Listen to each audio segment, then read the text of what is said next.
नमस्कार साथियों, मैं धर्मेंद्र कुमार और आप देख रहे हैं धर्मा जीएस मास्टर।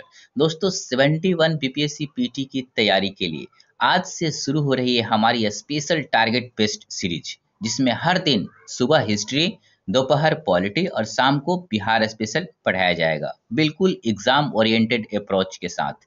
देखिए, हम लोग किसी भी टॉपिक को विद्वान बनने के दृष्टिकोण से नहीं पढ़ेंगे, बल्कि एग्जाम में सफल होने के दृष्टिकोण से पूछेंगे। तो एग्जाम के लिए कौन सा फैक्ट या कौन सा कॉन्सेप्ट आपके लिए इम्पोर्टेंट है, हम उसी पर डिस्कस करेंगे। और इस तरीके से यदि आप पढ़ेंगे तो 3 महीना में ना आप काफ़ी बेहतर कर लेंगे और पीटी तो 100% आप क्वालिफाई कर जाएंगे, इस चीज़ का यकीन कीजिए। तो चलिए, हम जैसे बता रहे हैं आप वैसे कीजिएगा। मैं डे बाय डे आपको प्लान भी देता चलूँगा और आपको पढ़ाता भी चलूँगा। आज हम लोग मॉडर्न हिस्ट्री से शुरुआत करेंगे मॉर्निंग में, सुबह में। आज थोड़ा लेट हो गया है, बट नेक्स्ट डे से मैं 7 या 8 के बीच हिस्ट्री कराऊंगा।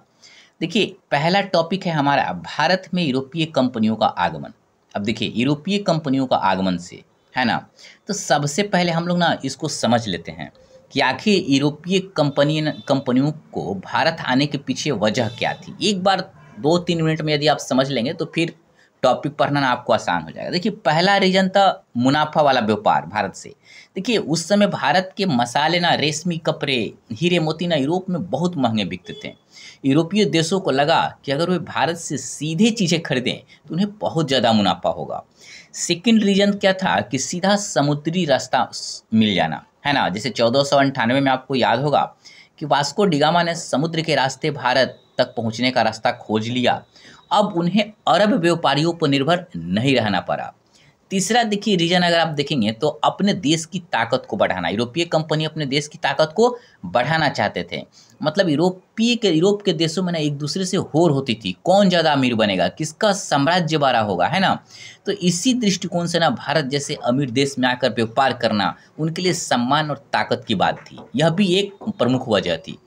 और नेक्स्ट वजह था, फिर आगे नेक्स्ट देखेंगे, धर्म प्रचार और अपने उपनिवेश को ना बढ़ाना। खासकर आप देखेंगे पुर्तगाली और फ्रांसीसी लोग यहाँ ईसाई धर्म फैलाने भी आए, साथ ही वे अपना अस्थायी ठिकाना यानी उपनिवेश भी बनाना चाहते थे। यह रीजन है। अब देखिए, नेक्स्ट जो रीजन है, पुरानी रास्तों पर खतरे। देखिए, पहले यूरोप से ना भारत का व्यापार थल मार्ग से होता था, लेकिन उसमें बहुत खतरे थे, लूट, टैक्स, युद्ध। लेकिन समुद्री रास्ता सीधा और सस्ता था। मतलब इन तमाम कारणों ने भारत में यूरोपीय कंपनियों को आगमन के लिए एक प्रकार से प्रोत्साहित करने का काम किया। आप बिल्कुल समझ चुके होंगे। अब जो हमने आपको समझाया उससे क्वेश्चंस तो नहीं आएगा, लेकिन टॉपिक शुरू करने के पहले मैं आपको यह बता देना उचित समझा कि आखिर वे भारत क्यों आए, इसके पीछे रीजन क्या था, एक सिंपल में। अब हम लोग पढ़ेंगे कि क्वेश्चंस जैसे आता है वैसे, एग्जाम ओरिएंटेड दृष्टिकोण से। आप इस चार्ट को ना, तुलनात्मक चार्ट को आप खुद देख लीजिएगा। हम सीधा टॉपिक से शुरू करते हैं, क्योंकि आपके लिए हमने लास्ट टाइम एग्जाम में रिवीजन के लिए जो 1 मिनट में आप रिवीजन कर लें, इसलिए हमने बता दिया है। मतलब लगभग 4 जो इम्पोर्टेंट कंपनियां थी इसके बारे में आप इसको स्वयं देखेंगे। हम लोग शुरू करते हैं मतलब यहाँ से। अब देखिए क्वेश्चंस कैसे आता है। पहले पूछेगा आपको यूरोपीय कंपनियों का आगमन का क्रम, इस तरीके से भी क्वेश्चन आता है। यूरोपीय कंपनियों की स्थापना का क्रम, दोनों ना थोड़ा अलग अलग है, इसी क्रम में आप ध्यान रखिएगा। पूछेगा आपसे कि यूरोपीय कंपनियों का आगमन का क्रम बताइए। तो पहले पुर्तगाली आए थे, उसके बाद डच आए थे, उसके बाद अंग्रेज आए थे, उसके बाद डेनिश आए थे, उसके बाद फ्रांसीसी आया था। यदि आपको डेट याद हो जाए तो इसे जरूर कर लीजिएगा, और भी अच्छा होगा, क्योंकि कभी कभी डेट भी पूछ सकता है आपसे वो। जब आगमन का क्रम हम लोग देख लेंगे तो फिर देखेंगे यूरोपीय कंपनियों की स्थापना का क्रम। इस क्रम को भी याद रखिएगा कि सबसे पहले पुर्तगाली और अंग्रेज। अब देखिए यहाँ पे आप देखिएगा पुर्तगाली के बाद डच है, लेकिन यहाँ पुर्तगाली के बाद अंग्रेज है, ये डिफरेंस है। इस तरीके से आप याद रखिएगा। अब देखिए उसके बाद डच, उसके बाद डेनिश, उसके बाद फ्रांसीसी। अब देखिए स्थापना और आगमन का क्रम आप ऐसे जरूर सीरियल वाइज आप याद रखिएगा, क्योंकि क्वेश्चंस जब आपका आएगा तो आप कंफ्यूज नहीं होइएगा। आगमन का क्रम, स्थापना का क्रम, ज़्यादा का डिफरेंस नहीं है। बस यहाँ अंग्रेज तीसरे नंबर पे हैं आगमन के क्रम में, स्थापना के क्रम में सेकंड नंबर पे आ जाते हैं। बाकी डच यहाँ जो सेकंड नंबर पे हैं, यहाँ पे तीसरे नंबर पे आ जाते हैं। बाकी सब हूबहू यही है, सिर्फ एक चेंज होता है, इनका क्रम चेंज होता है। इसी को ध्यान रखिएगा, आपसे क्वेश्चन बन जाएगा। तो चलिए नेक्स्ट पॉइंट की तरफ देखते हैं हम लोग। अब देखिए हमने नोट करके एक बात लिखा है यहाँ पे कि पुर्तगाली राजकुमार हेनरी द नेविगेटर ने ही समुद्री यात्राओं को संभव बनाने के लिए दिक्सूचक यंत्र तथा नक्षत्र यात्रा के द्वारा गणना करने वाले तालिकाएं और सारणियों का निर्माण कराया। देखिए क्वेश्चन आपसे पूछेगा कि कौन ऐसा पुर्तगाली राजकुमार था, चाहे कौन वैसा व्यक्ति था जो समुद्री यात्राओं को मतलब संभव बनाने के लिए दिक्सूचक यंत्र तथा नक्षत्र द्वारा यात्रा के द्वारा गणना करने वाले तालिकाओं और सारणियों का निर्माण कराया। तो आपको जब याद रहेगा कि हेनरी द नेविगेटर, तो आप आंसर को अच्छे से कर लेंगे, इसको भी आप ध्यान रखेंगे ऐसे। अब हम लोग बात करेंगे कंपनियों का, मतलब सबसे पहले कौन सा मतलब आया, उसके बाद सबसे लास्ट में कौन आया, उस तरीके से ना उसके बारे में हम लोग इम्पॉर्टेंट फैक्ट को देखेंगे। तो पहले हम लोग पुर्तगाली को देखेंगे, क्योंकि पहला मतलब यूरोपीय उपनिवेश स्थापित करने वाली शक्ति पुर्तगाली ही थे। तो चलिए पुर्तगालियों से शुरू करते हैं और हम लोग पूरी तरह से एग्जाम ओरिएंटेड देखेंगे, इस बात को आप ध्यान रखिएगा, इससे बाहर आपका क्वेश्चन नहीं आएगा। तो देखिए पहला पॉइंट, भारत में इनका प्रवेश। देखिए भारत में पहला यूरोपीय उपनिवेश स्थापित करने वाली शक्ति थे। आपसे पूछेगा कि भारत में पहला यूरोपीय उपनिवेश स्थापित करने वाली कौन सी शक्ति थी, दे देगा पुर्तगाली, अंग्रेज, फ्रांसीसी, डच। तो आपका आंसर पुर्तगाली होगा, इस चीज़ को ध्यान रखिएगा क्योंकि आपको याद रहना चाहिए। अब देखिए नेक्स्ट, 1498 ईस्वी में पुर्तगाल के नाविक Vasco D gamma Shah Gabriel जहाज से कालीकट पहुंचे। कालीकट केरल में था। अब देखिए जहाज का नाम नहीं पूछेगा, लेकिन कभी कभी यूपीपीसीएस के अंदर ना ऐसी इस तरीके से भी क्वेश्चन पूछ देता है, तो आप ध्यान रखिएगा, कोई दिक्कत नहीं है। तो आपसे पूछेगा कि पुर्तगाल के जो नाविक थे वास्को डी गामा भारत कब पहुंचे, तो 1498 आपको ध्यान रखना चाहिए। और कहाँ पहुंचे, तो कालीकट पहुंचे। ये दो फैक्ट ना याद रखिएगा। अब फिर नेक्स्ट, कालीकट के हिंदू शासक जमोरिन ने वास्को डी गामा का स्वागत किया। कभी कभी ये पूछता है कि कालीकट के उस समय कौन राजा था। जब वास्को डी गामा इंडिया पहुंचा, उस समय जहां कालीकट पहुंचा, उस समय वहां का शासक कौन था, तो आप कहेंगे जमोरिन। इस चीज़ को नाम इसका ध्यान रखिएगा। फिर नेक्स्ट आपसे क्वेश्चन क्या पूछेगा कि इसका क्या बोलते हैं, वास्को डी गामा का पथ प्रदर्शक मतलब रास्ते दिखाने वाला कौन सा भारतीय था, तो इसका नाम याद रखेंगे। देखिए उन्होंने समुद्री मार्ग तय करने में गुजराती नाविक अब्दुल मजीद की मदद ली। क्वेश्चन इससे पूछता है कि कौन ऐसा गुजराती व्यक्ति था या नाविक था जो वास्को डी गामा को पथ प्रदर्शक करने का काम किया। तो आप जब पढ़े रहेंगे अब्दुल मजीद, तब आपको ध्यान रहेगा। एक क्वेश्चन भी आता है।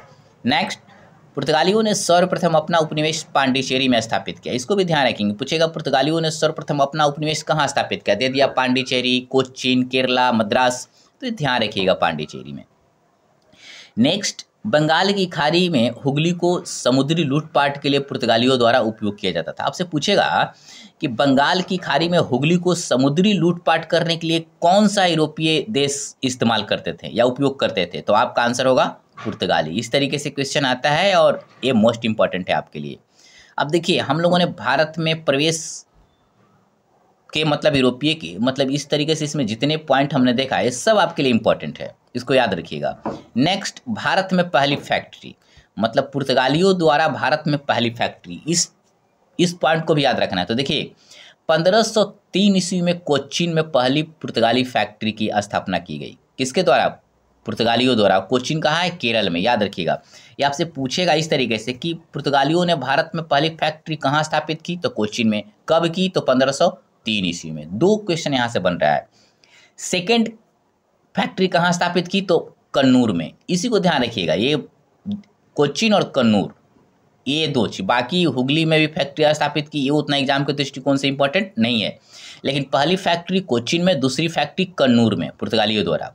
क्वेश्चन के दृष्टिकोण से यह इंपॉर्टेंट है। आपको हमने नोट्स आपको प्रोवाइड कर दिया था पहले ही कि आप उसे एक बार पढ़ लेंगे, फिर मैं जब समझाऊंगा तो आपको अच्छे से याद होगा। अब देखिए पुर्तगालियों द्वारा प्रमुख जो वायसराय इंडिया में थे, उनके कुछ इंपॉर्टेंट पॉइंट्स को हम लोग देखेंगे। बाकी तो इनके बहुत सारे इंपॉर्टेंट पॉइंट हैं, बट हम लोग उतना देखेंगे नहीं, जितना एग्जाम के दृष्टिकोण से इंपॉर्टेंट है वही देखेंगे। तो चलिए देखते हैं पहला पॉइंट। अब देखिए भारत के पहले पुर्तगाली वायसराय कौन थे, आपसे क्वेश्चन इस तरीके से पूछेगा तो आप कहेंगे फ्रांसिस्को डी अल्मेडा, या भारत में मतलब पहले पुर्तगाली वायसराय थे। इसको इसी तरीके से आप ध्यान रखिएगा। नेक्स्ट पॉइंट पूछेगा ब्लू वाटर पॉलिसी अपनाई समुद्र पर नियंत्रण से व्यापार में वर्चस्व के लिए। तो देखिए क्वेश्चन कैसे बनेगा कि कौन ऐसा पुर्तगाली वायसराय था जिसने ब्लू वाटर पॉलिसी अपनाई, है ना, ब्लू वाटर पॉलिसी। तो आपका आंसर होगा फ्रांसिस्को दी अल्मीडा। सीधा यही प्रश्न पूछता है कि ब्लू वाटर पॉलिसी किसने अपनाई। अब देखिए ब्लू वाटर पॉलिसी क्या है इसको आप समझ लीजिए, बट इतना ही याद रखेंगे तो आपका क्वेश्चन बन जाएगा। देखिए ब्लू वाटर पॉलिसी ना समुद्री नीति थी, मतलब नीली समुद्र की नीति। यह नीति पुर्तगाल के वायसराय इसके द्वारा शुरू किया गया। किसके द्वारा? फ्रांसिस्को दी अल्मेडा के द्वारा। मतलब इसका मतलब था समुद्र पर पूरा नियंत्रण रखना।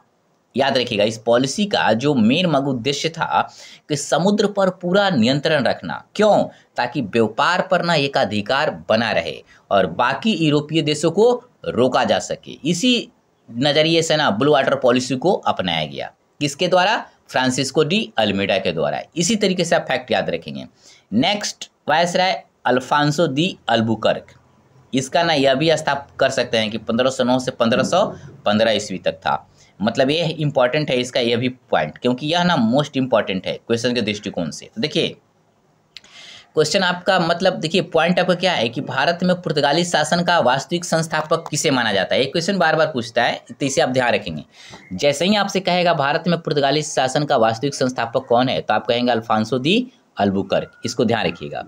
अब देखिए क्यों इसको वास्तविक संस्थापक माना जाता है, थोड़ा सा समझ लीजिए। वैसे समझने की जरूरत नहीं है, बट आप समझ लीजिए। देखिए अल्फांसो दी अल्बुकर्क ना आप देखेंगे यह मतलब एक प्रकार से ना इनका मतलब एक प्रकार से ये बेहतर मतलब एक प्रशासक था, मतलब वायसराय था जिसने भारत में सत्ता स्थापित करने में अपना अहम योगदान दिया। मतलब इसका मोस्ट इम्पॉर्टेंट मतलब योगदान था, इसीलिए ना इसको वास्तविक संस्थापक माना जाता है। सिर्फ आप इतना आप ध्यान रखिए, तब आपको ना कंसेप्ट एक प्रकार से क्लियर रहेगा। और इसीलिए आप देखेंगे ना कि ये मतलब इसके कार्यों से कहीं ना कहीं पुर्तगाली शासन ना मजबूत हुआ। आप देखेंगे कि इसने प्रशासन के स्तर पे, संस्कृति के स्तर पे, धर्म के स्तर पे, सेना के स्तर पे, इन तमाम स्तरों पे ना एक प्रकार से बेहतर करने का प्रयास किया। इसीलिए इसे भारत में पुर्तगाली शासन का वास्तविक संस्थापक भी माना जाता है ना। अब देखिए इसी ने यहाँ ये पॉइंट है यहाँ पे, तो देखिए इसी ने आप देखेंगे 1510 में गोवा जीतकर मतलब एक प्रकार से पुर्तगालियों को यहाँ पे स्ट्रॉन्ग बनाने का प्रयास किया। तो इसीलिए इसको भारत में पुर्तगाली शासन का वास्तविक संस्थापक माना जाता है। तो क्वेश्चन आपसे पूछेगा किसको वास्तविक संस्थापक माना जाता है, तो आपका ये आंसर होगा। अब नेक्स्ट पॉइंट जो इम्पॉर्टेंट है कि 1510 में गोवा को बीजापुर के शासक आदिल शाह यूसुफ से जीता और प्रमुख केंद्र बनाया। देखिए क्वेश्चन क्या बनेगा कि अल्फांसो दी अल्बुकर्क किससे गोवा को छीना था, तो आपका आंसर होगा आदिल शाह यूसुफ से, जो बीजापुर का शासक था।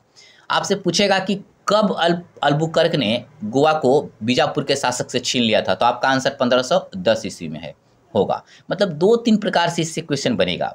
नेक्स्ट पूछेगा कि किस जगह को पूर्व का रोम कहा जाता था, आपको दे देगा गोवा, कोच्चिन, मुंबई वगैरह वगैरह, तो आप कहेंगे गोवा को, याद रखिएगा।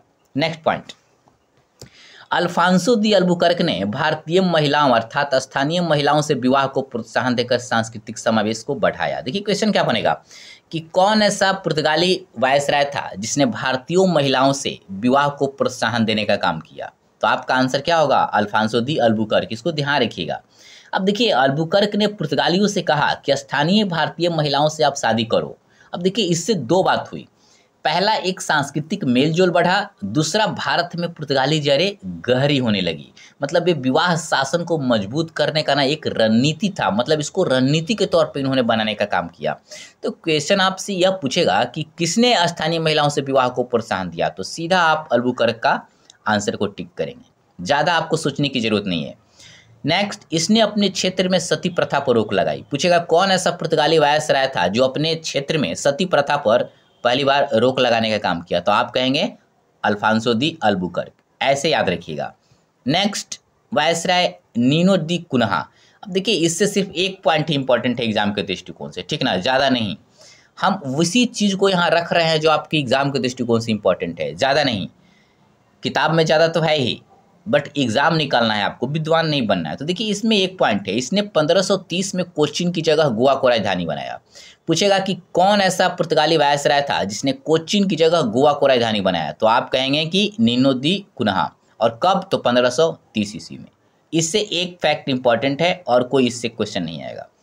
अब चलिए हम लोग पुर्तगालियों का व्यापार और धार्मिक नीति के संदर्भ में थोड़ा सा देख लेते हैं, जहाँ से क्वेश्चन आता है कि कार्टेज प्रणाली लागू की, कौन? पुर्तगालियों ने। अब इसका क्या था? यह अरब सागर में व्यापार करने हेतु परमिट लेना अनिवार्य था। कार्टेज एक प्रकार का लाइसेंस था। तो देखिए क्वेश्चन क्या पूछेगा कि कार्टेज प्रणाली किस यूरोपीय शक्ति द्वारा लागू किया गया? तो आपका आंसर होगा पुर्तगालियों के द्वारा। अब देखिए कार्टेज क्या था, थोड़ा सा समझ लीजिए। देखिए कार्टेज ना एक प्रकार का लाइसेंस था जो पुर्तगाली देते थे। अरब सागर में अगर कोई जहाज व्यापार करना चाहता था तो उसे पुर्तगालियों से कार्टेज लेना जरूरी था। मतलब बिना लाइसेंस के अगर आप चलेंगे तो जहाज़ों को लूट सकते थे या रोक सकते थे। अब देखिए उस समय मुगलों को भी परमिट लेना पड़ा था। हम लोग आगे देखेंगे कि किसने किसने मतलब अनुमति ली, है ना। लेकिन यहाँ से क्वेश्चन बनेगा कार्टेज प्रणाली किसके द्वारा उपयोग किया गया? तो पुर्तगालियों के द्वारा। कार्टेज प्रणाली क्या था? तो समुद्र में व्यापार करने के लिए एक लाइसेंस था, मतलब लेना जरूरी था। किससे? पुर्तगालियों से। इतना ही पॉइंट आप ध्यान रखिए, ज़्यादा नहीं देखना है। अब देखिए अकबर और शाहजहां जैसे सम्राटों को भी अनुमति लेनी पड़ी। आपसे पूछेगा कौन ऐसा मुगल सम्राट था जिसको भी मतलब पुर्तगालियों से कार्टेज मतलब लाइसेंस यह लेना पड़ा था? तो आप कहेंगे अकबर। अकबर से ज़्यादा आता है क्वेश्चन, और शाहजहां, दोनों को आप ध्यान रखेंगे। नेक्स्ट, जेसुइट मिशनरियों के माध्यम से ईसाई धर्म प्रचार किया गया। इसको आप पढ़ लीजिएगा। आपसे पूछेगा ईसाइयों मतलब कभी देगा कि ईसाइयों का कार्य मतलब कौन कौन सा था, 1 2 3 इस तरीके से। तो आपको जब ध्यान रहेगा कि इन्होंने ईसाई धर्म प्रचार की भी तरफ विशेष ध्यान दिया तो आप टिक कर लेंगे। अब देखिए 1556 में गोवा में भारत का पहला प्रिंटिंग प्रेस लगाया गया। पूछेगा भारत में पहला प्रिंटिंग प्रेस किसने लगाया था? तो आपका आंसर होगा पुर्तगालियों ने। अब कब? तो 1556 ईस्वी में। अब देखिए इसका मकसद क्या था? अब देखिए ईसाई धर्म का प्रचार करना, धार्मिक किताबें छपना। इससे पुर्तगाली मिशनरियों को ना प्रचार में मदद मिली और कहीं ना कहीं यह शिक्षा को भी थोड़ा सा बढ़ावा देने का काम किया। मतलब शिक्षा भी एक प्रकार से थोड़ा फैला इसके द्वारा। तो क्वेश्चन बनेगा प्रिंटिंग प्रेस सबसे पहले कौन लाया? तो पुर्तगालियों द्वारा लाया गया भारत में। कहाँ लाया गया? तो गोवा में। आप इतना ही ध्यान रखेंगे।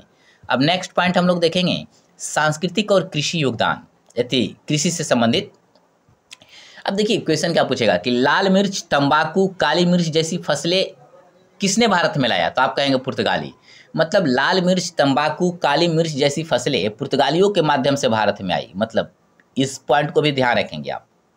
अब देखिए नेक्स्ट, गोथिक स्थापत्य शैली में चर्च और इमारतों का निर्माण किया गया।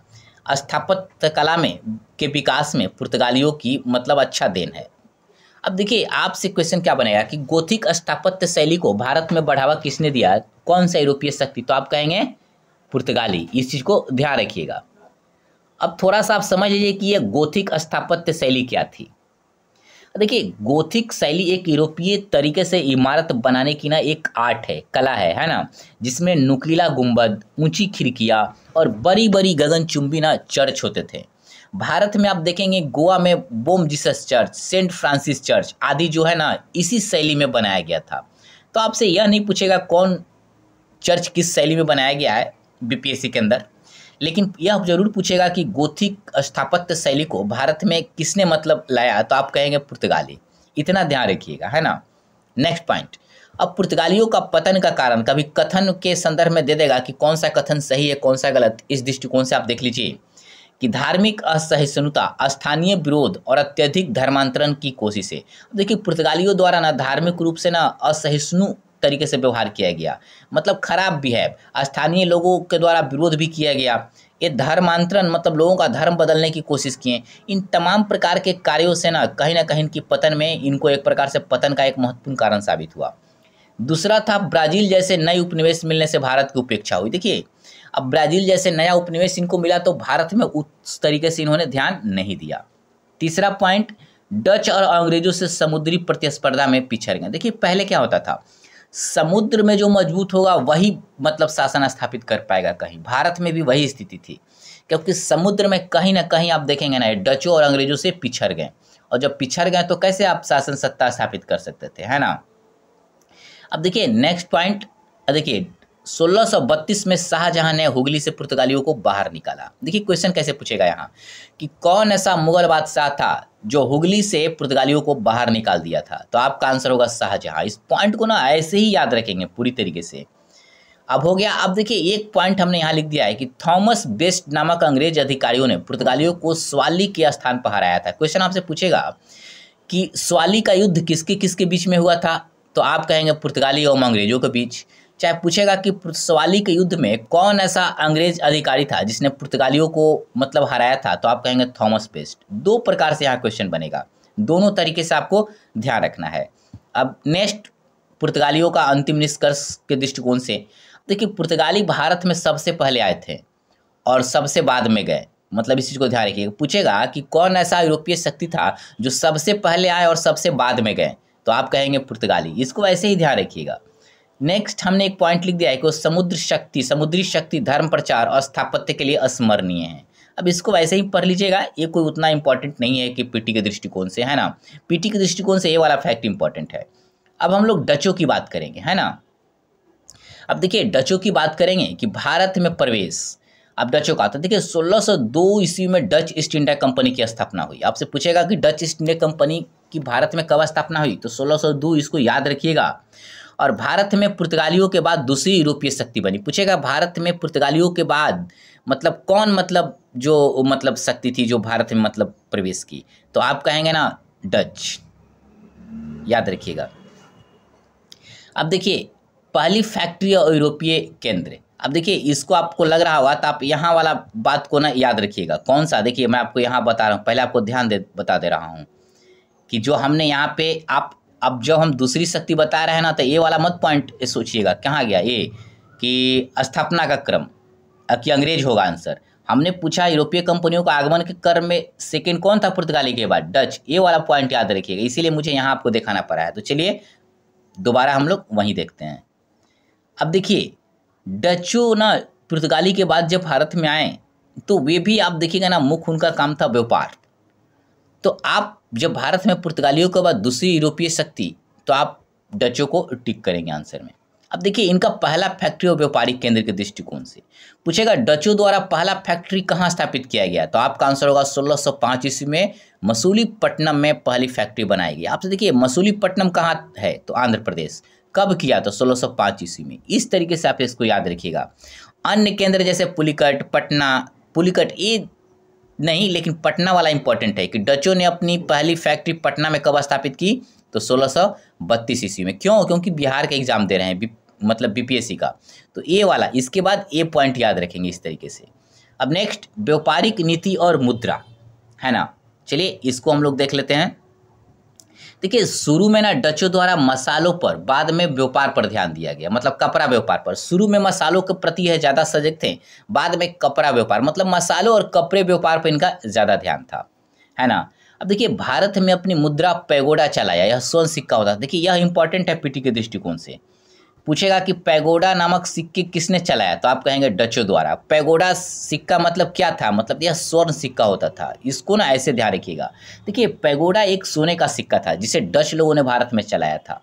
यह उन्होंने व्यापार के लिए जारी किया था ताकि भारतीय व्यापारियों को आसानी हो और लोग इस सिक्के को एक्सेप्ट कर सके, है ना। जैसे कि एग्जाम्पल के तौर, ठीक वैसे ही यदि आज कोई विदेशी कंपनी भारत में कारोबार करते वक्त अपने तरीके से टोकन करेंसी चलाए, अगर चलाती नहीं है चलाए, तो बिल्कुल वैसी तरीके से समझिए।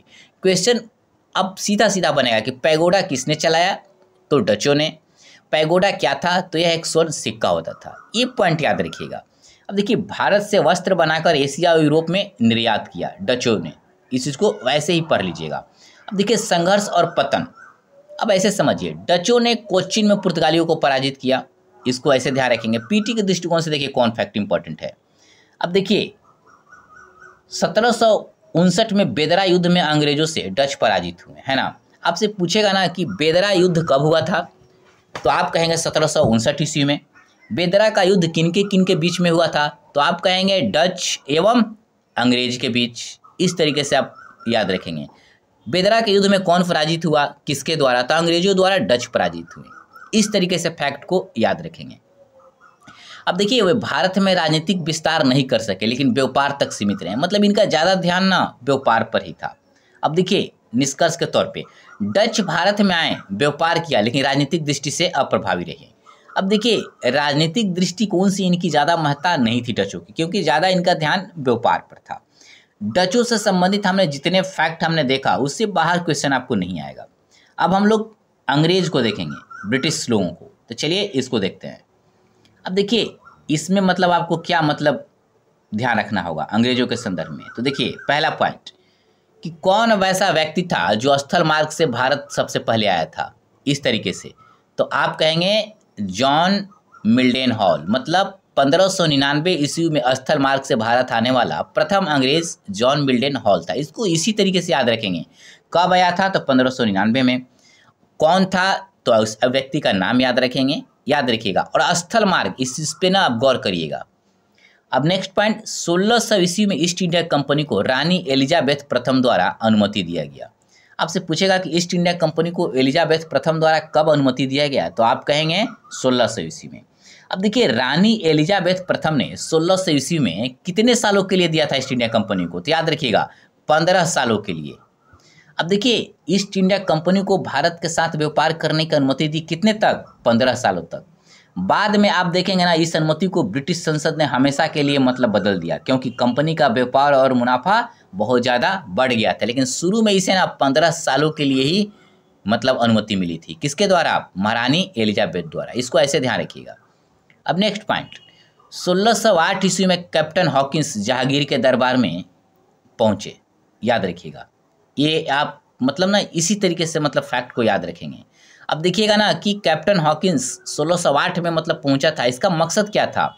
तो मुगलों से व्यापार करने की अनुमति लेना, ताकि अंग्रेज भारत में फैक्ट्री बना सकें।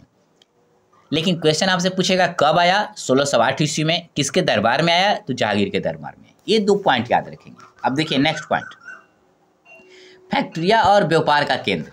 अब देखिए 1613 में सूरत में पहली फैक्ट्री इन्होंने अस्थायी तौर पे स्थापित किया।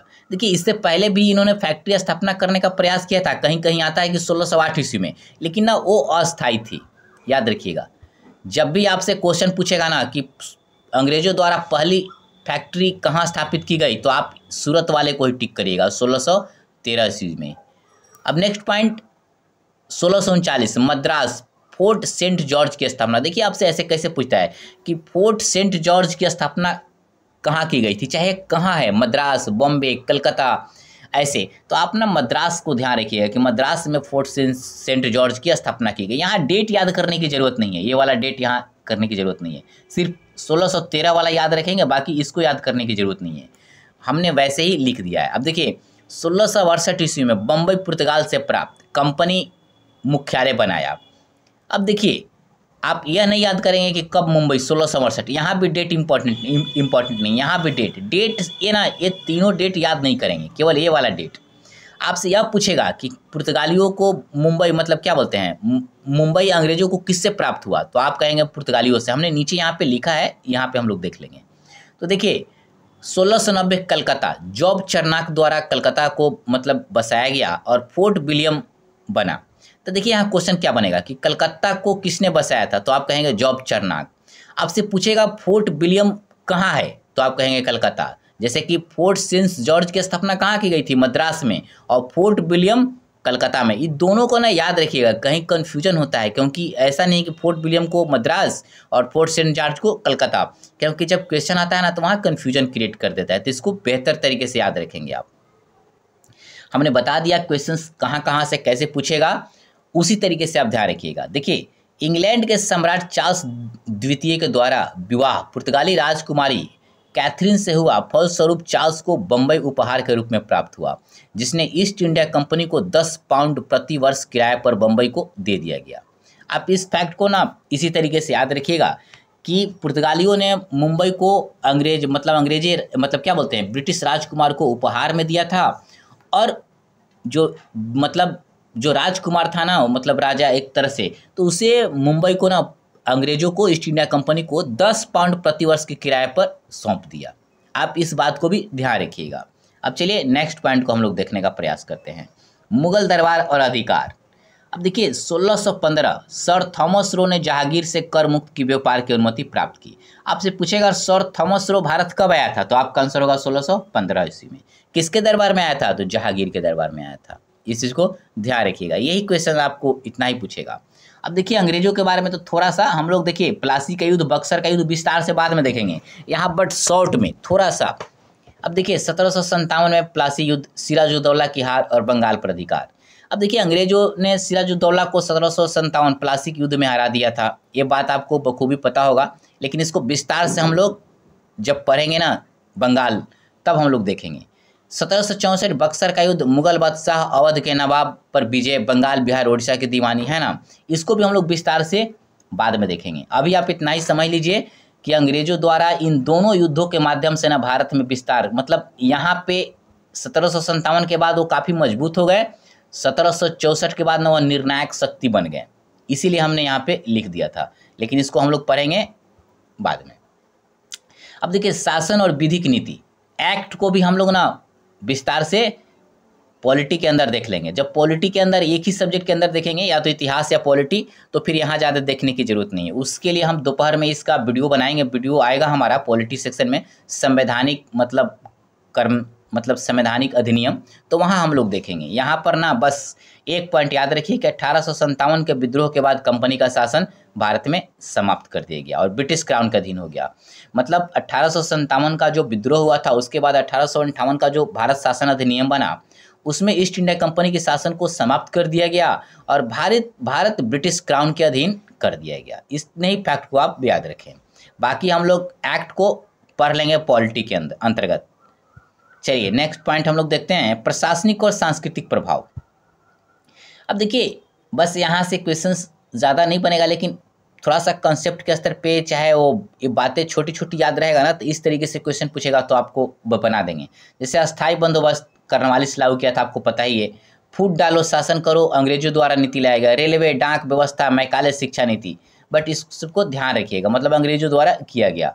साथ ही औद्योगिक क्षरण, शोषण, भूखमरी जैसी समस्याएं भी आई। देखिए जब कोई भी देश अगर किसी क्षेत्र को उपनिवेश बनाता है ना, तो वो अपने फायदे की काम करेगा, तो अपने फायदे की करेगा। तो भारत में भी अंग्रेज अपने फायदे के लिए काम कर रहे थे, तो यहाँ छोटे छोटे जो कुटीर उद्योग थे ना, वो नष्ट हो गए, यहाँ के लोगों का शोषण बढ़ा। अब जब लोगों के पास उस लेवल का रोजगार ही नहीं रहेगा, उनके चीज़ें नष्ट हो जाएगी, जैसे कुटीर उद्योग छोटे छोटे, तो भुखमरी का तो शिकार होंगे ही। इस तरीके की समस्याएं ना बहुत बड़े पैमाने पर पैदा हुई, है ना। इसीलिए देखिएगा कि बड़े पैमाने पर बिहार, बंगाल जैसे बहुत सारे मतलब राज्यों में ना अकाल का भी समस्या का सामना करना पड़ा था। लेकिन निष्कर्ष जहाँ से पीटी का क्वेश्चन बनेगा ना, उसी बात को हम लोग यहाँ देखेंगे, मतलब इस तरीके से नहीं देखेंगे जिसका कोई ज़्यादा मतलब नहीं बनता। अब देखिए अंग्रेजों ने भारत में व्यापार के बहाने सत्ता स्थापित की। आपको भी पता है कि पहले यह व्यापार करने आए थे, लेकिन जब यहाँ की परिस्थितियों को देखें, उनको लगा नहीं यहाँ पे अपनी सत्ता भी स्थापित किया जा सकता है, तो कर लिया, है ना। बट पहले यह व्यापार के दृष्टिकोण से ही आए थे। अब देखिए इनका शासन लंबा, गहर और निर्णायक प्रभाव पड़ा। अब देखिए अंग्रेज का शासन 200 वर्षों तक भारत में रहा। शुरू में व्यापार करने आए और बाद में देखिएगा 1947 तक रहे, और एक लंबे समय तक भारत में इन्होंने शासन चलाया और कहीं ना कहीं एक प्रकार से अपना निर्णायक प्रभाव भी इन्होंने छोड़ने का काम किया। मतलब पीटी के दृष्टिकोण से इतना पर्याप्त है। और उसके बाद जो एमसीक्यू हम आपको बनाने के लिए जहाँ से बोले हैं उसको बनाएंगे, फिर क्वेश्चन आपसे नहीं छूटेगा। अब हम लोग फ्रांसीसी को देखेंगे, तो चलिए फ्रांसीसी को देखते हैं। देखिए फ्रांसीसी ना सबसे अंतिम यूरोपीय शक्तियों में से थे जो भारत में आए। 1664 ईस्वी में फ्रांसीसी सम्राट लुई 14वें के मंत्री कोलबर्ट के प्रयासों से फ्रांसीसी व्यापारिक कंपनियों की स्थापना हुई। देखिए आपसे पूछेगा कि किसके प्रयासों से मतलब फ्रांसीसी कंपनी की स्थापना हुई, क्वेश्चन पूछता है, तो आप कहेंगे कि जो फ्रांस के सम्राट का मंत्री था ना कोलबर्ट, इसके प्रयासों से। चाहे पूछेगा उस समय फ्रांस में कौन सम्राट था, तो आप कहेंगे सम्राट लुई 14वां। इन दोनों दृष्टिकोण से ना इसको ध्यान रखिएगा, क्वेश्चन पूछता है इस तरीके से। अब हम लोग चलते हैं कंपनी स्थापना और पहली फैक्ट्री के दृष्टिकोण से। तो देखिए 1664 में फ्रेंच ईस्ट इंडिया कंपनी की स्थापना हुई, ध्यान रखिएगा। आपसे पूछेगा फ्रेंच ईस्ट इंडिया कंपनी की स्थापना कब हुई, तो 1664 में। 1668 में सूरत में फ्रांसीसियों ने भारत में पहली फैक्ट्री स्थापित की। देखिए क्वेश्चन क्या आता है कि फ्रांसीसियों द्वारा भारत में अपना पहला फैक्ट्री कहाँ स्थापित किया गया, कहाँ, तो आप कहेंगे सूरत में। अंग्रेज और फ्रांसीसियों का पहला स्थायी फैक्ट्री ना सूरत में ही था। हम लोग डचों का कहाँ था, आपने पढ़ाई कि मसूलीपट्टनम में था। पुर्तगालियों का कहाँ पहला था, तो आप कोचीन में था, है ना। तो अंग्रेज और फ्रांसीसी दोनों को सूरत याद रखिएगा। अब क्या बोलते हैं, फ्रांसीसियों द्वारा सूरत में कब किया गया, तो 1668 ईस्वी में, इसको भी ध्यान रखेंगे। अब देखिए पूछेगा फ्रांसीसियों द्वारा अपनी दूसरी फैक्ट्री कहाँ स्थापित की गई, तो मसूलीपट्टनम, इसको ध्यान रखिएगा। बाकी पांडिचेरी, चंदनगर, कराईकल, माहे इंपॉर्टेंट नहीं है, बट हमने लिख दिया है। लेकिन पहली फैक्ट्री और दूसरी फैक्ट्री, यह दोनों को ध्यान रखिएगा। यहाँ डेट याद नहीं करना है, डेट यही याद करना है। तो दूसरी फैक्ट्री मसूलीपट्टनम। अब हम लोग प्रमुख गवर्नर को देखेंगे जहाँ से एग्जाम से आता है। तो देखिए डुप्ले भारत में फ्रांसीसी सत्ता के विस्तार का प्रयास किया। आपसे पूछेगा कौन ऐसा पुर्तगाली गवर्नर था जो भारत में फ्रांसीसी सत्ता का विस्तार करने का प्रयास किया? तो डुप्ले। डुप्ले ने एक बहुत मतलब बुद्धिजीवी, मतलब इसको चालाक कह सकते हैं, चाहे आप बुद्धिमान भी कह सकते हैं, बहुत बुद्धिमान था यह। मतलब इसकी नीतियां ना एक प्रकार से फ्रांसीसियों को यहाँ स्थापित करने में अहम योगदान दिया। भले ही बाद में डुप्ले को किसी कारणवश मतलब एक प्रकार से बुला लिया गया, कहीं ना कहीं यह भी एक रीजन था फ्रांसीसियों को कमज़ोर होने में, कि बाद में डुप्ले जैसा कोई गवर्नर नहीं आया फ्रांस का, है ना। बट यहाँ पे आपको पीटी के पॉइंट ऑफ व्यू से इतना ही जानना है कि डुप्ले का योगदान के दृष्टिकोण से उन्होंने राजनीतिक स्थानीय राजाओं की राजनीति में हस्तक्षेप किया, विशेषकर कर्नाटक क्षेत्र में। पूछेगा कौन ऐसा प्रमुख गवर्नर था जिसने स्थानीय राजाओं की राजनीति में हस्तक्षेप किया, तो आपका डुप्ले आंसर होगा, और विशेषकर कर्नाटक के क्षेत्र में। अब देखिए यहाँ पे प्रश्न पूछने की संभावना इस तरीके से बहुत कम है, लेकिन आप ध्यान रखिएगा। अब देखिए कर्नाटक का युद्ध, 3 कर्नाटक युद्ध हुआ था, इसको आप ध्यान रखेंगे। अब देखिए कैसे पूछेगा आपसे, प्रथम कर्नाटक युद्ध कब हुआ था, तो कहेंगे कि 1746 से 48 ईस्वी में। अब इसमें ना फ्रांसीसियों को सफलता मिली थी, लेकिन यह युद्ध एक सलाह सैपेल की संधि से समाप्त हुआ। देखिए क्वेश्चन क्या बनेगा कि प्रथम कर्नाटक युद्ध किस संधि के तहत समाप्त हुआ, तो इसको याद रखिएगा, एक सलाह सैपेल की संधि। अब देखिए आपको पूछ देगा कि एक सलाह सैपेल की संधि कब हुआ था। देखिए युद्ध के जो अंत वाला है ना, जैसे 1746 से 48, 1749 से 54, 1756 से 63, तो कोई संधि समाप्त हुआ ना, तो लास्ट वाले को याद रखिएगा कि 1748 कोई भी संधि लास्ट जब युद्ध होगा उसी डेट में। तो अलग से हमने नहीं लिखा है, इसको ध्यान रखेंगे ना कि पांडिचेरी की संधि 54 में, ये क्या बोलते हैं, ये पेरिस की संधि 1763 में, ऐसे आप ध्यान रखिएगा। चलिए हम लोग देखते हैं। एक सलाह सैपेल की संधि से प्रथम कर्नाटक युद्ध समाप्त हुआ, इस दृष्टिकोण से आप ध्यान रखिएगा। द्वितीय कर्नाटक युद्ध 1749 से 54 में हुआ, और यह युद्ध पांडिचेरी की संधि से समाप्त हुआ। पूछेगा द्वितीय कर्नाटक युद्ध किस संधि के तहत समाप्त हुआ, तो आप कहेंगे पांडिचेरी की संधि से। तृतीय कर्नाटक युद्ध में देखेंगे अंग्रेजों की निर्णायक जीत हो गई और फ्रांसीसी शक्ति का अंत हो गया, याद रखिएगा। यह युद्ध पेरिस की संधि से समाप्त हुआ। पूछेगा कि तृतीय कर्नाटक युद्ध में फ्रांसीसियों को किसने हरा दिया, तो आप कहेंगे अंग्रेजों द्वारा। यहीं पर फ्रांसीसियों की कमर को ना तोड़ दिया गया, इस बात को ध्यान रखिएगा। तो तृतीय कर्नाटक युद्ध में कौन जीता, अंग्रेज जीते, फ्रांसीसियों को हरा दिया, और पेरिस की संधि के द्वारा तृतीय युद्ध कर्नाटक युद्ध समाप्त हो गया। इतना ही आप ध्यान रखिएगा। देखिए पराजय का कारण क्या था, थोड़ा सा देख लेते हैं इसको। फ्रांस में समर्थन की कमी। देखिए फ्रांस में फ्रांसीसियों को सरकार तरफ से भी उस स्तर का समर्थन नहीं दिया गया। डुप्ले को समय से पहले वापस बुला लेना, डुप्ले को भी बुला लिया गया वापस, यह भी इसका रीजन था। तीसरा था अंग्रेजों की नौसेना और स्थानीय सहयोग। देखिए अंग्रेज ना समुद्री स्तर पे ना काफ़ी ज़्यादा स्ट्रांग थे, और उस समय समुद्र पर जो मजबूत था ना वही भारत में शासन स्थापित कर सकता था, इस बात को ध्यान रखिएगा। तो कभी कथन के तौर पे पूछेगा ना, तो इस पॉइंट को आप याद रखिएगा कि पराजय का फ्रांसीसियों का क्या रीजन था।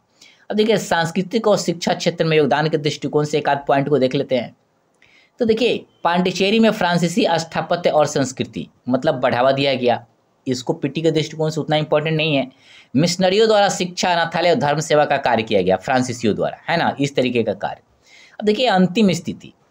अब देखिए यद्यपि फ्रांसीसियों को भारत में शासन स्थापित करने में सफलता नहीं मिली, लेकिन पांडिचेरी, माहे, कराईकल और चंदनगर जैसे उपनिवेश 1954 में भारत को सौंप दिए गए, और 1962 में औपचारिक रूप से भारत का हिस्सा बन गए। कौन, ये वाला हिस्सा बन गया, पांडिचेरी, माहे, कराईकल और चंदनगर। आपसे पूछेगा कि पांडिचेरी, माहे, कराईकल और चंदनगर जैसे जो उपनिवेश था भारत को कब सौंपा गया, तो आप कहेंगे 1954 में। किसके द्वारा सौंपा गया, कहीं पूछेगा कि अंग्रेज, फ्रांसीसी, डच, तो आप याद रखेंगे फ्रांसीसियों के द्वारा, इस बात को ध्यान रखिएगा। चाहे पूछेगा फ्रांसीसी द्वारा किस उपनिवेश को 1954 में भारत को सौंप दिया गया, आपको दे देगा 3-4, आपको कहेगा चूज करके बताइए, तो आपको याद रहना चाहिए पांडिचेरी, माहे, कराईकल और चंदनगर, इस पॉइंट को याद रखेंगे। अब देखिए निष्कर्ष के तौर पे अंतिम पॉइंट, फ्रांसीसी शासन में विफल रहे, परंतु उनका सांस्कृतिक प्रभाव सीमित रूप से अस्थायी रहा। अब देखिए, आप समझिए कि जब यह युद्ध में पराजित हो गए अंग्रेजों से, तो अंग्रेज यहाँ पे ना निर्णायक हो गए। तो यह एक प्रकार से भारत से ना मतलब उस स्तर के अंग्रेज जिस स्तर से यहाँ पे मतलब रहकर शासन सत्ता को संचालित किया, फ्रांसीसी इसमें पूरी तरीके से विफल हो गए, है ना। और इनका सांस्कृतिक प्रभाव भी ना कम ही रहा, याद रखिएगा। अब देखिए नेक्स्ट एक पॉइंट, डेनिस को हमने विस्तार से नहीं बताने का प्रयास किया, क्योंकि डेनिस से एक दो तरीके से क्वेश्चन आएगा, तो हमने नोट करके यहाँ पे लिख दिया है कि डेनिस व्यापारी 1616 में भारत आए। यह डेनमार्क के निवासी थे। इन्होंने अपनी पहली फैक्ट्री 1620 ईस्वी में तंजौर जिले के ट्रैंकोवार में स्थापित किया। आपसे पूछेगा डेनिस व्यापारी भारत में कब आए, तो 1616 ईस्वी में। ये पॉइंट्स याद रखिएगा। और यह डेनमार्क के निवासी थे, ये भी याद रखिएगा। पूछेगा डेनिस लोगों ने अपनी पहली फैक्ट्री कहाँ स्थापित की, तो ट्रैंकोवार में, याद रखिएगा। तंजौर जिला के ट्रैंकोवार में। कब, तो 1620 ईस्वी में। ये दो तीन तरीके से इसको याद रखिएगा, इससे बाहर क्वेश्चन नहीं आएगा। यूरोपीय कंपनियों के आगमन को हम लोगों ने देख लिया। यदि इतने सारे बातों को आप याद कर लेते हैं, और हमने जो MCQ बनाने का जो आपको बताया कि कहाँ से आपको बनाना है, यदि उतना कर लेंगे तो इस टॉपिक से आप क्वेश्चंस ना अगर कोई भी आएगा तो 100% आप सॉल्व कर लेंगे। तो ठीक है दोस्तों, नेक्स्ट हम लोग अगले टॉपिक पर कल 7 से 7:30 के बीच में लेकर आएंगे। आज थोड़ा लेट हो गया था। हम मॉर्निंग में ही हिस्ट्री कराएंगे, और दोपहर में 12 से 1 पॉलिटी में कराऊंगा, और शाम में 7 से 7:30 के बीच में बिहार स्पेशल हम कराएंगे। तो ठीक है दोस्तों, हमारे वीडियो देखने के लिए, और आप जरूर कमेंट करना बिल्कुल भी ना भूलें। Thank you.